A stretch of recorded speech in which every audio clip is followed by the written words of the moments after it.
What's good people, and welcome to episode 33 of It's Just Not Adding Up. I think that was our hope when we were young, right? Like, in the midst of us finding our identity or finding our orientation, like, can grades stop? Can relationship issues stop? Can family issues stop? Can, you know what I'm saying? Like, financial issues stop? I'm OBO, and over the years I've noticed gay is a scary word for a lot of people, which is wild because it's just gay.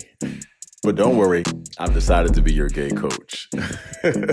Everyone's talking about equality and love, but I don't know. It's just not adding up. Excuse me? You in my business? Yeah. So I feel like a lot of people see queer content creators after we've arrived at our fullness, right? After we've learned the language and figured out ourselves in a way that makes us comfortable with our sexual orientation, but it doesn't always give you guys a full scope of how we got there. So that's what this video is going to be about. I'm trying to decide where to start. So I knew I was queer. I know I was different, rather, for my entire life. I just always have been a little bit of this and a little bit of that my entire life. I played sports, but I also like the arts. I've always just been creative, but also been, very interested in competing and just all the different things, right? There's a lot of duality that existed, a lot of intersections, rather, that existed within my life, right? Which is normal, I believe. And so as I got older, I started to realize that I wasn't just existing on both sides of the spectrum. I think I was wrestling with self. Right? And not in a sense of like finding femininity because I had an attraction to boys, but it was more like trying to find myself in the midst of who I wanted to be, right? There was this big, like, I want to be this, but I feel like this. And I also kind of feel like what I want to be, but I still don't feel quite whole in that space, and just all these different things, right? So let's fast forward a little bit. When I got to college, I think that was when I was really met with myself in a very big way, right? Like, I grew up not the attractive kid. I wasn't like, somebody that everybody wanted to date. I wasn't light skinned with braids. You know what I mean? That wasn't me. And so when I got to high school though, I started to get, what is considered to be attractive. But by then it was people who knew me when I wasn't attractive, right? So it was like, he's cute now, but I still know him as XYZ. But when I got to college, it was like, oh, he's like new cute. You know what I mean? Like, he's like newly cute, That's a black king right there. And so when I got to college, it was just women everywhere, and the things. And so I was like, okay, like, I still kind of have this pseudo attraction to women. Like, I think they're beautiful. Let me just see if I can lean into that space a little bit more, right? And so I think at the time, I don't know that I was super like, I'm gay. Right? I think in my mind, I might have considered me bisexual if I had to put a label, but I don't think I was in a comfortable space enough to even identify a label. I think I was just uncomfortable. And so, went through college, kind of figuring it out. And then after graduating, I was like, okay, like, what can I do now?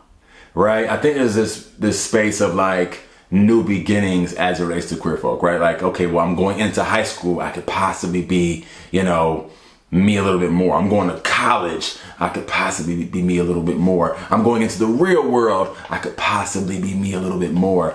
And I think I went through those stages, right? It was like, okay, like, I call it rain checks, right? You go outside and you look to see what the weather's going to talk about. So that way you can see, I need to grab a jacket, a sweater, a coat, and then you grab accordingly. And likewise, to me, it was like, nah, never mind. This feels a lot like high school, or nah, this real world feels somewhat like college. And so those were kind of my reality checks. And so after graduating, I was like, okay, cool. I feel pretty confident in my queerness. I'm gay, right?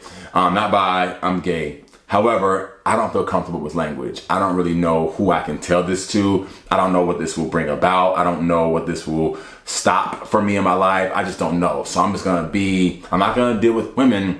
I'm not going to publicly deal with guys. And so in any facet, like not even walking down the street, right?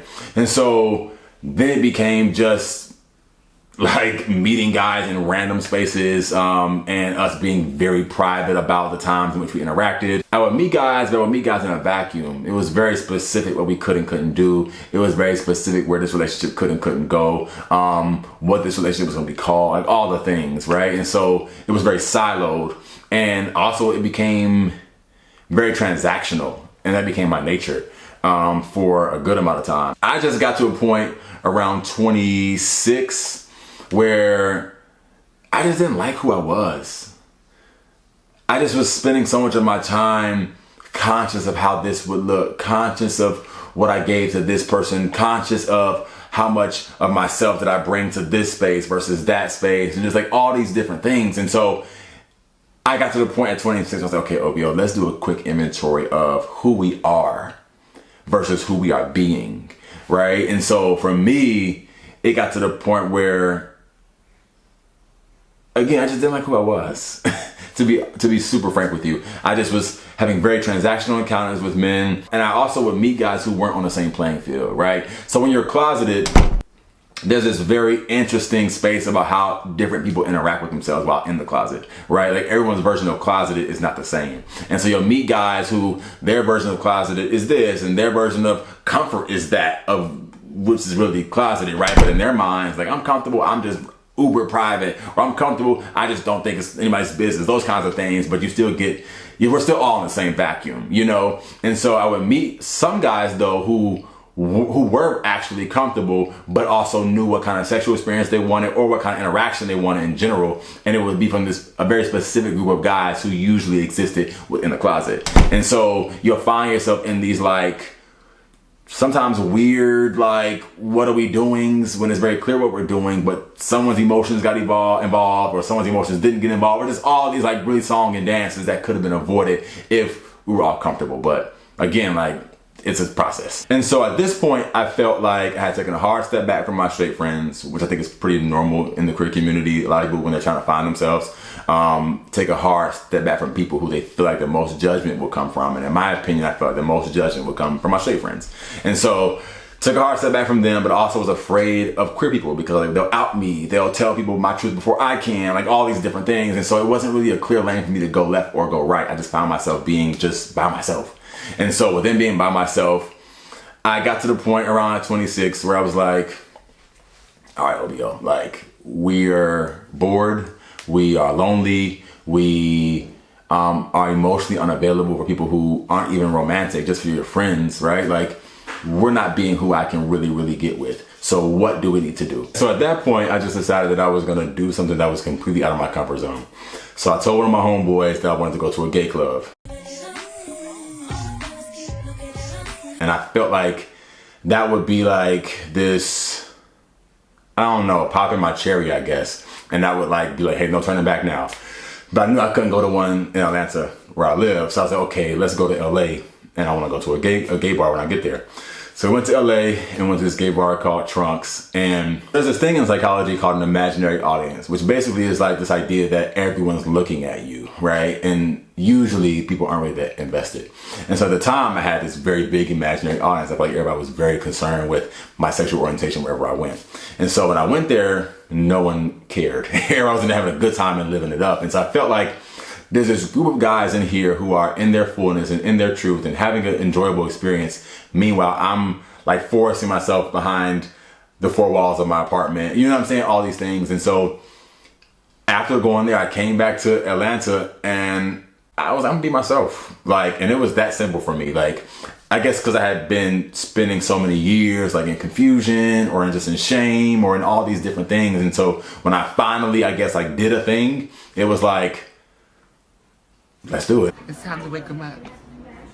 So I came back to Atlanta, I went out there, and honestly, that kind of started my journey into like my full truth, you know? And I think what kind of was a hindrance was trying to maintain those closeted relationships that I had, right? Like a lot of times when you're in a closet and you migrate out of it, there's this idea that like, okay, boom, I'm comfortable, here we are, but now you have to make new friends because essentially your old ones, and this is not for everyone, right? But a lot of time it takes a lot of energy to still maintain a lot of friendships that are still people who are constantly looking over their shoulders, who are constantly like aware of how they're coming off and where they can go and those kinds of things. They can be kind of draining. And that's kind of how some of my friendships were for me. And so I had to kind of take a hard step back from those, you know, and really get into my fullness, meet new people, do new things, like really be open.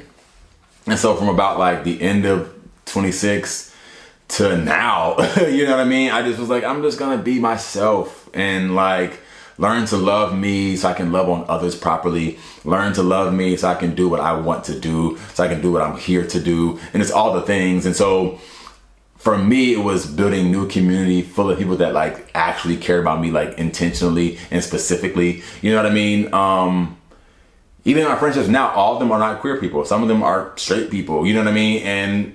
But it's still like rooted in you knowing me, not who I'm pretending to be, not who I think you'll like, but knowing me, OBO. You know what I'm saying? And also understand that I'm a melting pot of all my experiences. It's funny because I was having a conversation earlier with my homeboys about like being in your truth and how do you know. And I was telling him, I think for a lot of queer people, we group so many things that have nothing to do with us being comfortable with our orientation, right? Like there's this idea that because we've been showing up in the world in this very specific way, we feel like now our discomfort sexually is at its root a discomfort with our orientation. Our relationship traumas have something to do with our orientation, right? And so it's like all these things have been grouped together when you can very well be comfortable in your skin, your queer skin, but still also have issues with dating. Comfortable in your queer skin, but also have familiar trauma. Like all these things that are still very much around, but the world doesn't stop for you to figure these things out. And for a lot of queer folks, I think that was our hope when we were young, right? Like in the midst of us finding our identity or finding our orientation, like can grades stop? Can relationship issues stop? Can family issues stop? Can, you know what I'm saying? Like financial issues stop, and none of it stops. So you have to figure out all these things at once. And so for me now to be comfortable and confident in my sexual orientation doesn't mean that I'm done with self-work, but it does mean that I am now very much okay with being gay. I'm very much okay with people knowing that I'm gay. I'm actually proud of it. And I want to be around people who are proud of me, and not in a sense of like, you know, this like acceptance speech proud or this like, you know, sympathetic situation. But it's like, no, I'm proud that that person is in his truth. I think it's funny how God moves, because I think God offers confirmation.